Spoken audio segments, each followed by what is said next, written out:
Selamat datang di channel Cayat Story. Novel Menantu Dewa Obat. Silahkan like, share, komen, subscribe.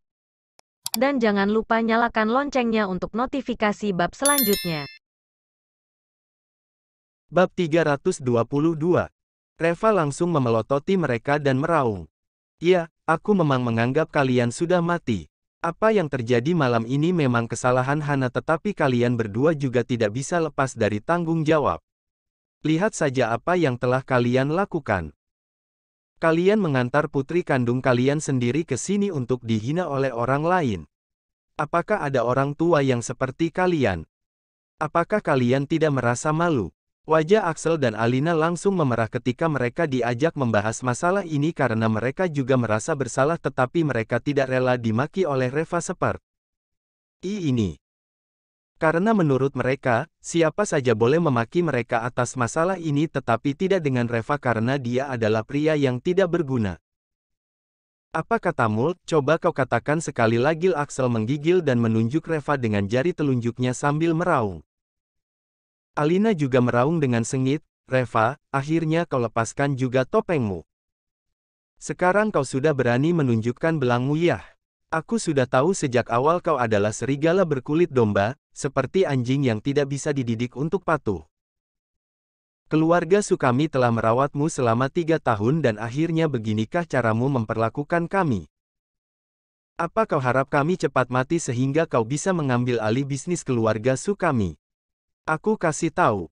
Itu tidak mungkin. Selama kita berdua masih hidup sehari, kami tidak akan mengizinkanmu untuk ikut campur dalam bisnis keluarga Sukami. Dan juga, kami pasti akan membuatmu bercerai dengan Nara." Reva memutar matanya dengan marah, dia tidak ingin berdebat lagi dengan keluarga ini.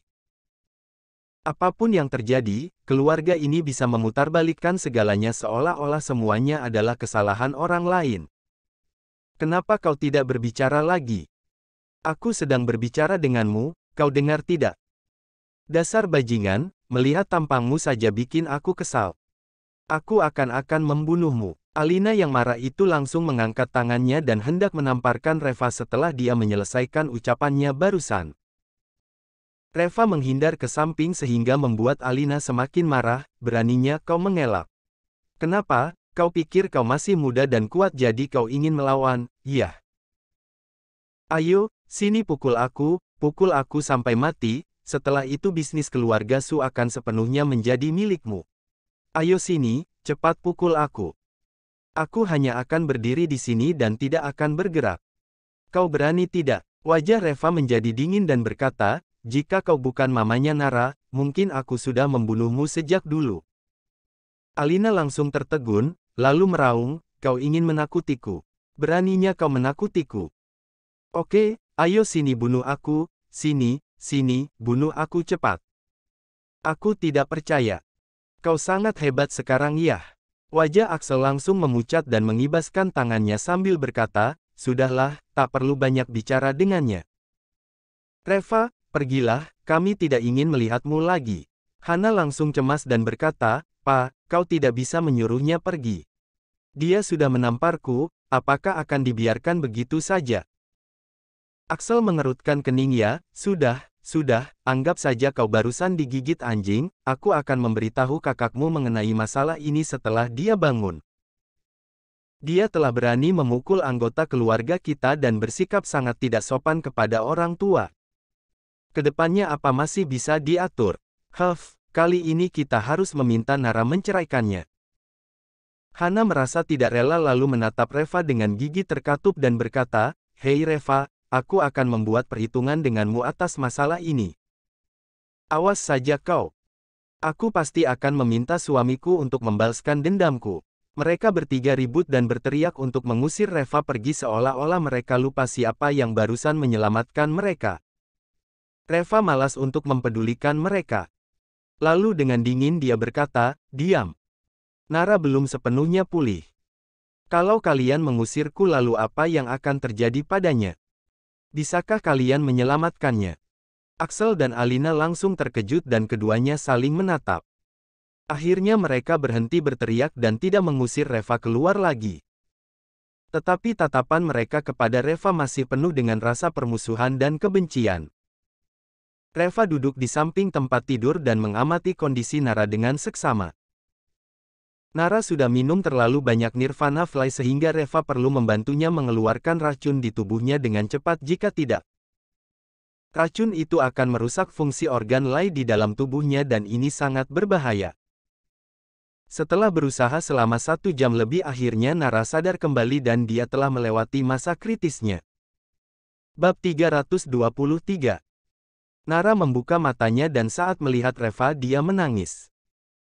Reva buru-buru ingin menghiburnya tetapi bersamaan dengan itu Alina bergegas dan berkata, Nara, sudah tidak ada apa-apa, sudah tidak ada apa-apa. Jangan takut, Mama ada di sini.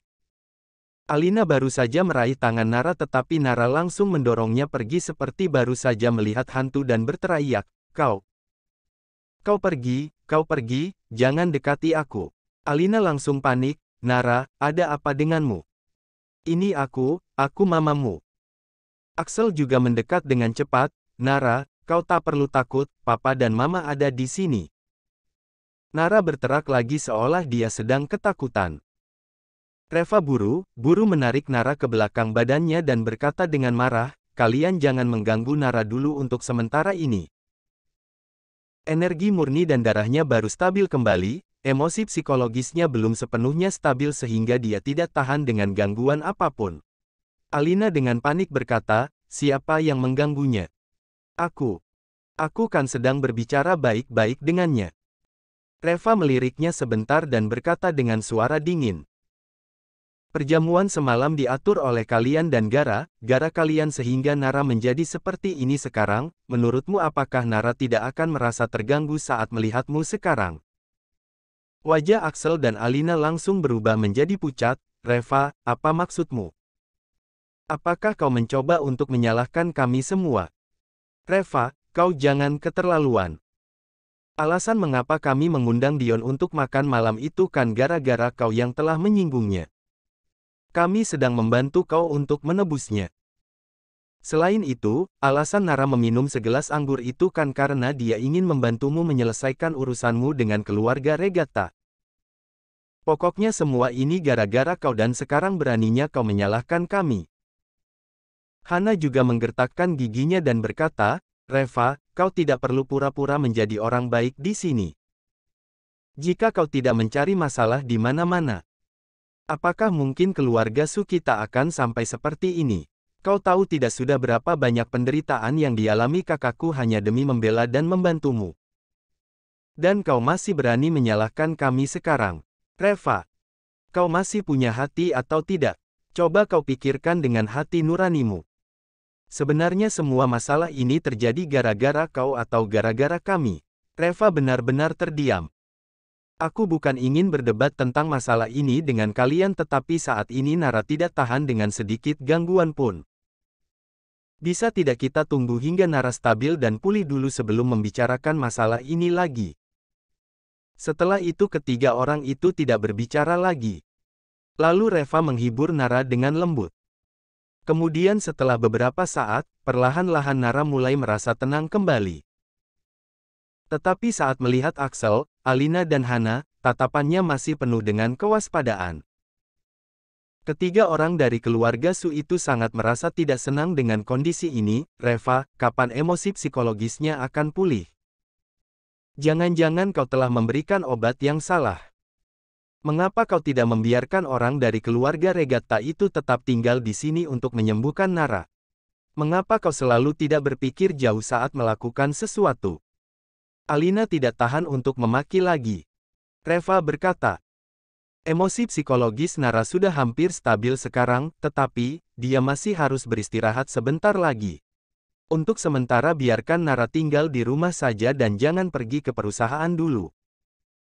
Kalian jangan coba-coba untuk membuatnya stres atau mencari masalah lain lagi untuknya. Kalau tidak, dia pasti akan kambuh lagi. Alina berkata dengan marah, apa maksud ucapanmu itu? Memangnya kau kira aku tidak bisa menyayangi putriku sendiri? Apakah aku masih perlu diajari oleh kau? Reva, asalkan kau tidak membuat masalah yang melibatkan keluarga kita, Nara juga tidak akan stres dan tidak akan ada masalah. Sudahlah, untuk sementara kau jangan pulang dulu, setiap kali kau pulang pasti ada saja masalahnya. Jika kau berani mengganggu Nara, aku akan menghajarmu. Bab 324. Setelah Reva mengirim Nara pulang, Axel dan Alina mengusirnya dari rumah. Sebenarnya Reva juga tidak berencana untuk tinggal di rumah. Setelah merawat Nara dengan cermat, sekarang dia sudah baik-baik saja. Di sisi Reva, dia masih ada hal-hal yang lebih penting. Setelah berjalan keluar dari rumah keluarga Su, Reva langsung menelepon Tiger. Dia memintanya untuk mengatur sejumlah besar orang untuk berjaga di luar rumah keluarga Su. Keluarga Regatta terlalu kejam. Reva khawatir Dion akan mengganggu Nara lagi. Setelah mengatur semuanya di sini, kemudian mumpung hari agak gelap, diam-diam Reva bergegas ke pinggiran kota. Kejadian malam ini telah membuat kesabaran Reva habis. Dia ingin mempercepat untuk memulai rencananya terhadap keluarga Regatta. Tetapi sebelum itu dia harus meminta bayaran bunga dulu dari mereka. Malam ini dia akan membunuh Dion lebih dulu. Keluarga Su setelah Axel dan Alina mengusir Reva, beberapa orang di rumah itu pun terdiam semua. Nara mengunci dirinya di kamar. Dia meninggalkan Axel, Alina, Hana dan Hiro yang saling menatap di ruang tamu. Tentu saja Hiro merasa sangat gembira karena acara malam ini benar-benar telah memutuskan hubungan antara Nara dengan Dion, jadi dia masih memiliki kesempatan. Axel, Alina dan Hana merasa sangat malu. Kejadian malam ini benar-benar di luar dugaan mereka. Sebenarnya, mereka semua sudah siap dan setuju jika Nara akan tidur bersama dengan Dion malam ini. Tetapi siapa yang bisa menduga bahwa ternyata Dion begitu tercela. Dia tidak hanya memberikan obat kepada Nara tetapi dia juga masih ingin menghina Nara seperti itu. Setelah terdiam lama kemudian Hana berkata dengan suara kecil, "Pa, Ma, kali ini kita benar-benar telah menyinggung keluarga Regatta. Aku rasa kakak juga tidak mungkin lagi bisa menikah ke dalam keluarga Regatta di kemudian hari." Axel langsung kesal dan memaki, "Diam. Otakmu sakit ya. Kau kira siapa Dion itu? Kau masih ingin Nara menikah ke dalam keluarga Regatta? Apakah kau benar-benar ingin mencelakakan kakakmu?" Hana dengan tidak puas berkata, Kalau begitu masalah ini juga gara-gara kalian. Bukannya kalian sendiri yang ingin kakak menikah ke dalam keluarga Regatta. Selain itu, meskipun Dion bukan orang baik tetapi setidaknya dia adalah penerus keluarga Regatta. Aku pikir masalah malam ini hanya ada sedikit salah paham saja.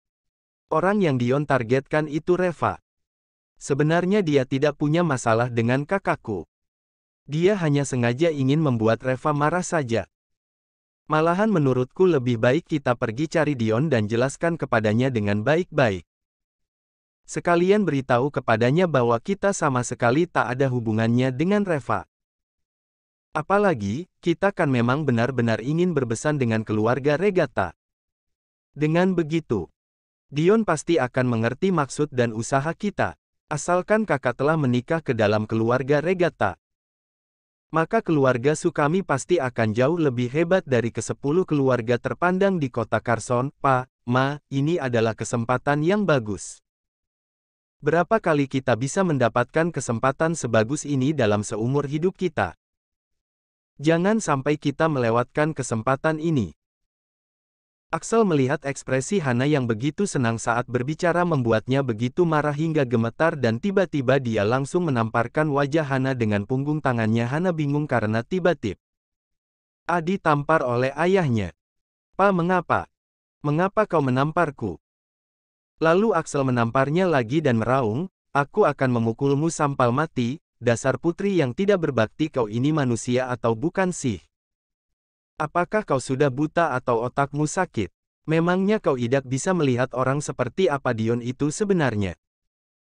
Sudah sampal seperti ini pun kau masih ingin kakakmu menikah ke dalam keluarga Regatta demi untuk mewujudkan impianmu tentang keluarga kaya. Dia itu kakakmu, kau ini manusia atau bukan sih? Aku rasa bukan matamu yang buta tetapi hatimu yang buta.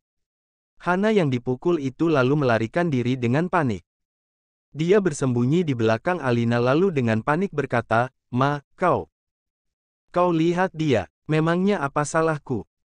Aku karena hanya mengatakan beberapa patah kata saja. Kalau kau tidak suka ya tidak usah mendengarkan ucapanku, aku juga tidak apa-apa kok. Mengapa? Mengapa kau malah memukulku? Sudah zaman apa sekarang, kau masih bersikap sebagai ayah yang begitu keras?"